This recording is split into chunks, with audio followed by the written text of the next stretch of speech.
गुलाबी रंग के कमल दल पर बैठी हुई, पीत वर्ण वाली, हाथों से वर मुद्रा देती हुई, अभय मुद्रा देती हुई और दोनों हाथों में कमल के पुष्प को धारण किए है, मणियों से जड़ित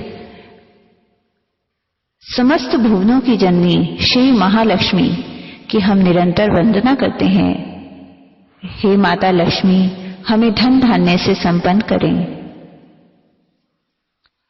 देखिए, कभी कभी कई बार किसी किसी के भाग्य में माँ लक्ष्मी का सुख नहीं होता, क्योंकि उसने अपने पूर्व जन्मों में कुछ ऐसे कर्म किए होते हैं कि उसकी कुंडली में धन का भाव होता ही नहीं और धन की तंगी उसके जीवन में बनी रहती है। लाख कोशिशों के बाद भी वो अपनी इस कमी को दूर नहीं कर पाता। इसके लिए भी वेदों में उपाय दिए हुए हैं। ऋग्वेद में एक महामंत्र आया है जिसके बारे में देखिए, एक बार एक ऋषि मुनि हुए हैं, श्री शंकराचार्य जी। एक बार जब वह किसी घर में भिक्षा मांगते हुए पहुंचे तो वो घर इतनी निर्धनता में था कि उस घर में खाने के लिए भी कुछ नहीं था।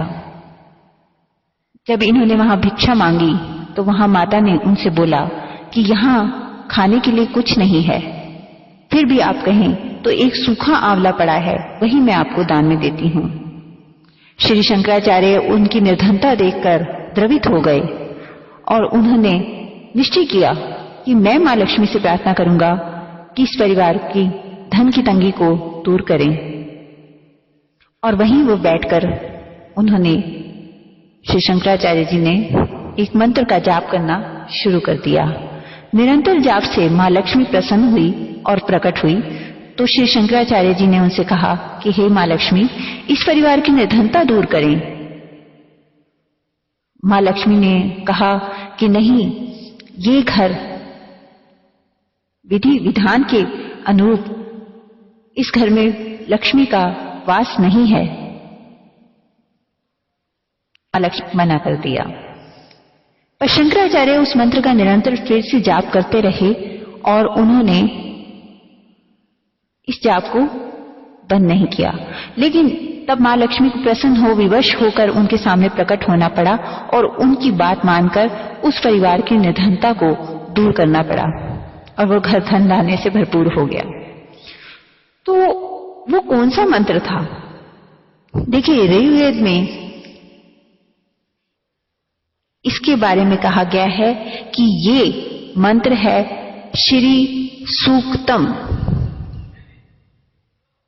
श्री सूक्तम ये लक्ष्मी स्तोत्र है। इसका जाप लगातार आप 40 दिन तक करें, हर रोज एक बार करें।